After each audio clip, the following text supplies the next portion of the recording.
ठीक है दोस्तों, तो पोटेंशियल एनर्जी समझ लिया आपने। पोटेंशियल एनर्जी ये थी कि दो चार्जेस हैं Q1 Q2 और उनकी डिस्टेंस R है, तो उनके बीच में जो पोटेंशियल एनर्जी होगी that is K Q1 Q2 by R। अब बात आती है पोटेंशियल एनर्जी के बाद अगला टर्म होता है पोटेंशियल, है ना। पोटेंशियल की बात जो है उसको ध्यान से समझिए।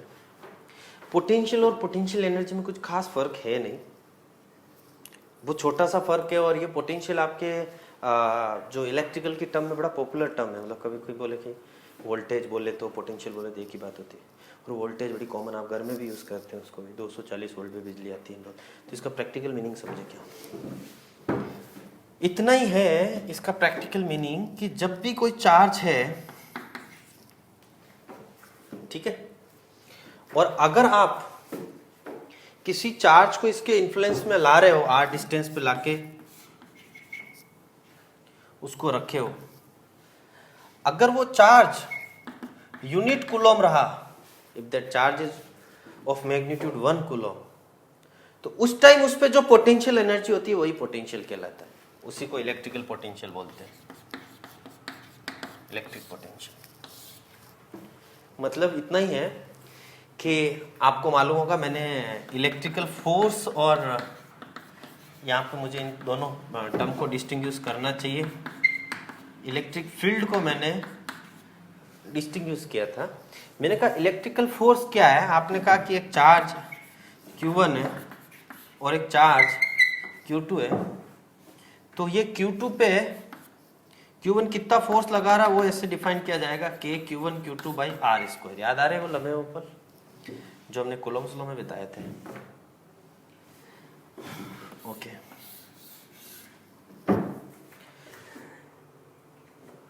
अब अगर मैं कहूं कि यही Q2 अगर 1 कूलम रहा तो उस पे ये Q1 कितना फोर्स एक्सर्ट करेगा, तो आप बोलोगे इतना सा, इतना करेगा। समझ में आया नहीं? तो इसको मैंने कहा यही इलेक्ट्रिक फील्ड होता है। मतलब force per unit charge, force per unit charge is called as electric field. कैसा लगा? अच्छा, बहुत बढ़िया। मतलब क्योंकि इससे हम लोगों ने एक बार यहाँ पे इलेक्ट्रिक फील्ड डिसाइड कर लिया। मान लीजिए इस पोजीशन पे 5 न्यूटन पर कूलम, ये यहाँ का इलेक्ट्रिक फील्ड है। अच्छा, इस इलेक्ट्रिक फील्ड से आपने को फायदा क्या होता है, आप यहाँ पे डायरेक्टली ये आइडिया लगा सकते हो, कोई भी चार्ज यहाँ पे रखो और उस पर कितना फोर्स लगेगा तो इलेक्ट्रिक फील्ड से आप निकाल सकते हो। मैंने कहा यहाँ पे मैंने 10 कूलम रखा, कितना फोर्स लगेगा, आप कहोगे 50 न्यूटन, क्योंकि जब इन्फॉर्मेशन मिल चुकी है 1 कूलम पे 5 लगता है तो 10 पे 50 लगेगा। तो इतना ही जो इसका यूज है वो इलेक्ट्रिक फील्ड का, वो इतना ही है कि वो पर यूनिट चार्ज कितना फोर्स लगता है उसको डिफाइन करता है। तो इसी इन्होंने को यहाँ पे आप फिट करिए इलेक्ट्रिक पोटेंशियल एनर्जी और इलेक्ट्रिक पोटेंशियल में। इलेक्ट्रिक पोटेंशियल एनर्जी मतलब यहाँ पे कोई क्यू चार्ज है तो उस पर कितनी एनर्जी है, दैट एनर्जी इज के क्यू क्यू बाई आर। अब मैंने कहा अगर वो 1 कूलम है तो उस पर कितनी एनर्जी होगी, तो ये इलेक्ट्रिक पोटेंशियल एनर्जी हो गई और ये इलेक्ट्रिक पोटेंशियल हो गया। फर्क कितना है, इलेक्ट्रिक पोटेंशियल मतलब potential energy per unit charge, potential energy per unit charge. अच्छा, ये तो हो गया इसका जो डेफिनेशन है, मतलब इसको जो है इसको जो किताबों में आपको मिलेगा कि electric potential energy per unit charge is called as electric potential. But what about the physical significance of this potential, वो देखना पड़ेगा कि मतलब इसका बेसिक मीनिंग क्या है सर, क्यों हम कहीं पे डिफाइन करते हैं। तो मैं इसके बेसिक मीनिंग को आपको समझा देता हूँ। कोई चार्ज है और उससे r डिस्टेंस पे मैंने कहा कि यहाँ पे जो पोटेंशियल है वो है 10 जूल पर कूलम। देखो यूनिट कितनी इसकी अपने आप में इसकी मीनिंग को डिफाइन करने के लिए, जूल पर कूलम, 10 जूल। जूल तो पोटेंशियल एनर्जी की यूनिट होती है ना, अपने आप में एनर्जी की यूनिट होती है। तो एक तो 10 जूल, लेकिन पर कूलम लगा है, मतलब क्या हुआ कि यहाँ पे 1 कूलम ला के रखा आपने तो उस टाइम 10 जूल का एनर्जी उसमें आ चुका होगा, 10 जूल एनर्जी उसमें स्टोर हो चुकी। अब उस 1 कूलम के बजाय आपने 2 कूलम रखा तो 20 जूल आ जाएगी। समझ में आया कि नहीं आया? नहीं समझ में आ रहा है? Are you sure? अच्छा, तो ये जो पोटेंशियल है, इलेक्ट्रिक पोटेंशियल है, V से डिनोट करते हैं। इलेक्ट्रिक पोटेंशियल जो है वो 10 जूल पर कूलम है, ठीक है। अच्छा, ये जूल पर कूलम को एक वोल्ट भी बोलते हैं, ठीक है, ये भी कहते हैं कई लोग। एक ही बात है, दोनों का मतलब सेम है, जूल पर कूलम एंड वोल्ट सेम है। अगर मैं बोलूँ इस जगह इलेक्ट्रिक पोटेंशियल इज 10 वोल्ट, आप समझना मेरी मेरी जो भावना फीलिंग है जो, वो यही कहना चाहती है कि 10 जूल पर कूलम। ठीक चल रहा है सर? तो वेरी गुड। तो इलेक्ट्रिक पोटेंशियल का मतलब समझ में आ गया कि अगर मेरे को किसी जगह पे बोल दिया कि यहाँ पे 50 वोल्ट है इलेक्ट्रिक पोटेंशियल, मैंने कहा अगर मैं यहाँ पे 2 कूलम रखूंगा तो उसके पास 100 जूल एनर्जी आ जाएगी, मतलब 100 जूल उस सिस्टम के पास एनर्जी है। अगर मैं यहाँ पे 4 कूलम रखूंगा तो उस पर 200 जूल एनर्जी है। आप समझ रहे हैं? तो अब एक काम करते हैं, हम अपने घर के अंदर जो वर्ड यूज होता है कि इलेक्ट्रिकल जो पावर हाउस है, उस पावर हाउस की वजह से जो लाइंस वगैरह अपने घर तक पहुंचती है, और उसमें हम जो एक सॉकेट बनाते हैं, ठीक है, ये मेरे पास एक सॉकेट है, ठीक है ना। इस सॉकेट का कुछ जो हुलिया होता है वो इस तरह का हुलिया होता है, समझ में आया? ये दोनों एक ही बात है, तो इसको हटा लें, ऊपर छोटी पिन तो ऊपर डालो, बड़ी तो नीचे, है ना। और ये होता है ना मास्टर ग्राउंड होता है, ठीक है। ऊपर वाला जो है वो जनरली यूज कम ही आता है, आपको पता, 2 पिन होती है तो इन दोनों में लगती है, तो उसका यूज अलग है, ठीक है ना। तो यही 2 बात हो गई।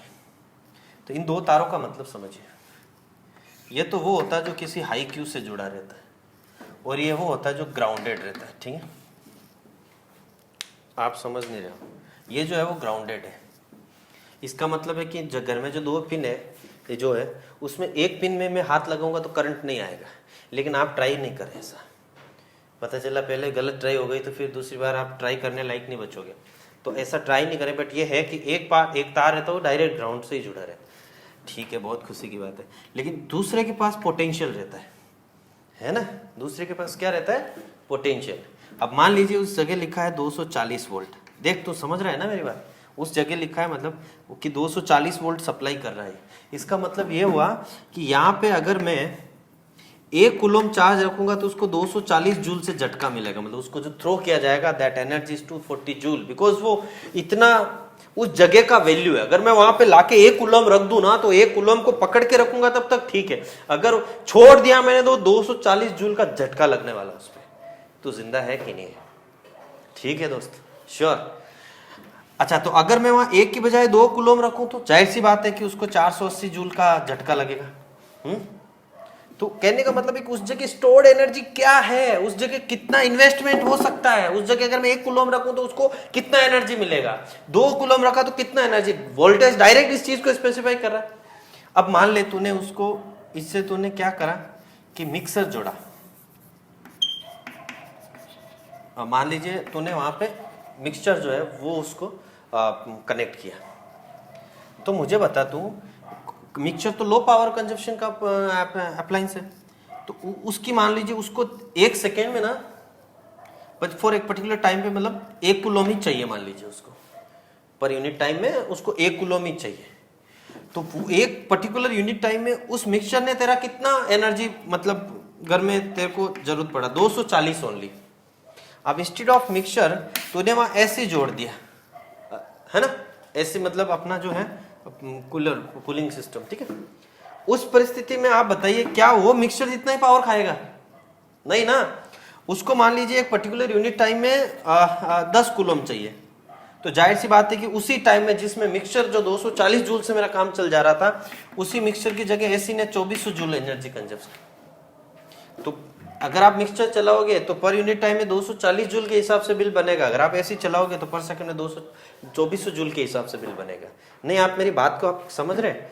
तो घर में तो 240 वोल्ट ही आ रहा है, बट आप उससे कितना चार्ज थ्रो करवा रहे हो, और वो चार्ज साम डिपेंड करेगा कि सामने वाले को कितना चार्ज चाहिए, उसको ज्यादा उसकी जो इनपुट है वो ज्यादा है कि कम है, मतलब छोटा रहा कोई ऑब्जेक्ट अप्लायंस तो उसको कम एनर्जी की जरूरत पड़ती है, कम चार्ज चाहिए उसको, उसके ड्राइविंग पोटेंशियल कम चाहिए, ये सब बात होती है। ड्राइविंग एनर्जी कम चाहिए, माफी चाहूंगा, पोटेंशियल तो सेम ही होता है दोनों का। ओके दोस्तों, कोई दिक्कत वाली बात?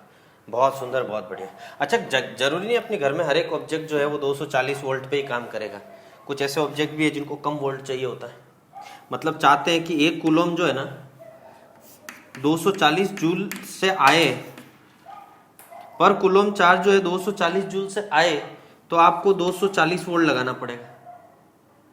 अब पता चला कि आपके पास कोई ऐसा कोई मासूम डिवाइस है जैसे मोबाइल बैटरी, अब उसको 240 वोल्ट का झटका लगा तो फिर तो उसको बर्बाद हो जानी हो। तो आप चाहते हो कि उसमें 1 कूलम चार्ज को सिर्फ 2.4 जूल से ही आए, मतलब उस बैटरी की कैपेसिटी इतनी कि unit coulomb only driven by 2.4 joule.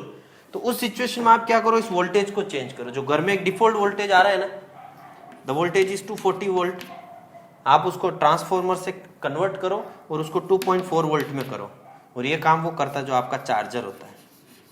Charger के अंदर एक छोटा ट्रांसफॉर्मर रहता है, उसको ट्रांसफॉर्म करता है वोल्टेज को। तो ये आपको थोड़ी बहुत बेसिक बातें समझ में आई होगी। एक्चुअली में ये बेसिक बातें मैं भी कि प्रैक्टिकली आपको ज्यादा काम, प्रैक्टिकली तो काम आती है, लेकिन आपको इस सिलेबस में ये जो इलेक्ट्रोस्टैटिक का पोर्शन है उसमें ये वोल्टेज टर्म इतना यूज नहीं होगा, ये आगे के चैप्टर में आएगा। बट फिर भी कहीं ना कहीं अपने को मतलब पता होना जरूरी है, तो इससे हमारा इंटरेस्ट डेवलप होता है, और इंटरेस्ट डेवलप होता है तभी हम मतलब पढ़ने के लिए या फिर आगे के टॉपिक में इंटरेस्ट दिखाएंगे। इलेक्ट्रिक पोटेंशियल टर्म समझ में आ गया क्या है? कोई भी Q चार्ज है और R डिस्टेंस पे पोटेंशियल कितना है, इलेक्ट्रिक पोटेंशियल, तो मैं कहूंगा KQ/R। सिंपल है ना? नहीं समझ में आया? तो अभी फटाफट अगर मैं कुछ चीजें ऐसी, 4 चीजें मैंने अभी तक पढ़ ली, electric force, electric field, electric potential energy, electric potential.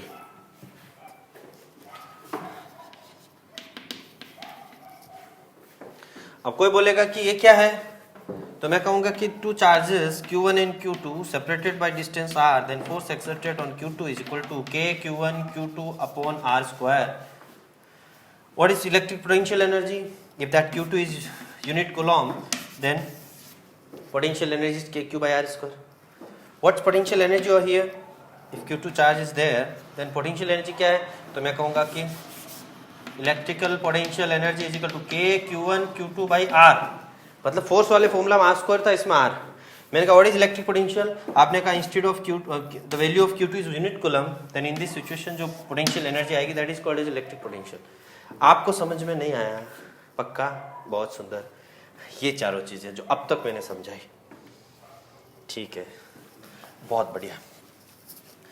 अब तक समझी जितनी बातें आपने, उन बातों को हम एग्रीगेट करें कि एक पॉइंट चार्ज की वजह से R डिस्टेंस पे जो इलेक्ट्रिक पोटेंशियल होगा दैट इज KQ/R। लेकिन अगर ये चार्ज पोटेंशियल पॉइंट नहीं, ये जो चार्ज है वो पॉइंट चार्ज नहीं रह के ये पूरे पे फैला हो, तो क्या प्रॉब्लम आएगी आप समझ गए होंगे। वही प्रॉब्लम आएगी जो इलेक्ट्रिक फील्ड में आई थी। तो इसमें क्या करेंगे, एक छोटा टुकड़ा लेंगे, उसकी वजह से इलेक्ट्रिक पोटेंशियल निकालेंगे, फिर एक इंटीग्रेट करेंगे थ्रू आउट द बॉडी, फिर टोटल पोटेंशियल एनर्जी। मतलब जितने क्वेश्चन आपने इलेक्ट्रिकल पोटेंशियल में देखे थे, इलेक्ट्रिकल फील्ड में देखे थे, उतने ही आपको सेम टू सेम जो केसेस है वो इलेक्ट्रिक पोटेंशियल में भी देखने पड़ेंगे। आप समझ रहे? श्योर? ये बात है यहाँ पे। मतलब आगे हम किस तरफ जा रहे हैं वो आइडिया लगा लें आप, कि एक्सटेंडेड बॉडी की वजह से अगर आपको निकालना हो electric potential, electrical potential due to extended body,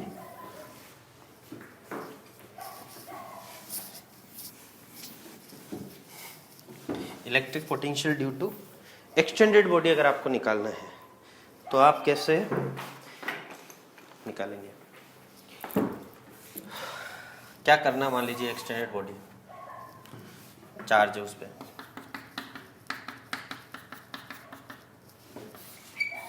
R distance पे आपको इलेक्ट्रिक पोटेंशियल पूछा। आप क्या करो, एक छोटा सा टुकड़ा कट करो, उस पे चार्ज dq मानो, ठीक है। उस dq की वजह से जो इलेक्ट्रिक पोटेंशियल होगा छोटा, मतलब इलेक्ट्रिक पोटेंशियल V से डिनोट किया जाता है, तो मैं छोटा पोटेंशियल dV से डिनोट करूँ।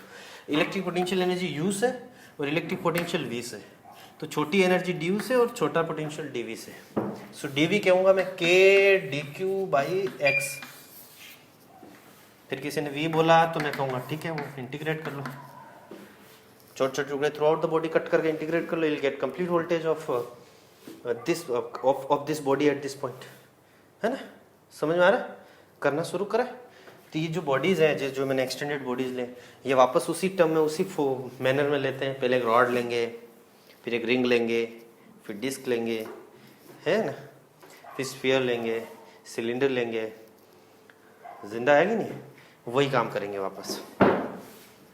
चलिए, तो अपनी जॉब अपने को अब आगे क्या करना है वो समझ में आ रही है। एक रॉड लेते हैं,